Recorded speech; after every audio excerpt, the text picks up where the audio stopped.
ക്രൂശിച്ചാരേ, ക്രൂശിച്ചാരേ.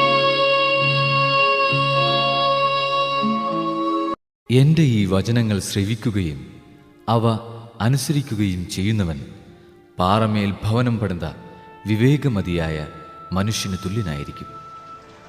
മഴ പെയ്തു, വെള്ളപ്പൊക്കമുണ്ടായി, കാറ്റൂതി, അത് ഭവനത്തിന്മേൽ ആഞ്ഞടിച്ചു, എങ്കിലും അത് വീണില്ല. എന്തുകൊണ്ടെന്നാൽ അത് പാറമേൽ സ്ഥാപിതമായിരുന്നു.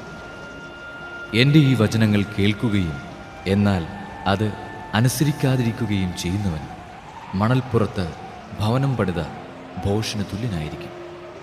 മഴ പെയ്തു, വെള്ളപ്പൊക്കമുണ്ടായി, കാറ്റൂതി, അത് ഭവനത്തിന്മേൽ ആഞ്ഞടിച്ചു, അത് വീണുപോയി, അതിൻ്റെ വീഴ്ച വലുതായിരുന്നു.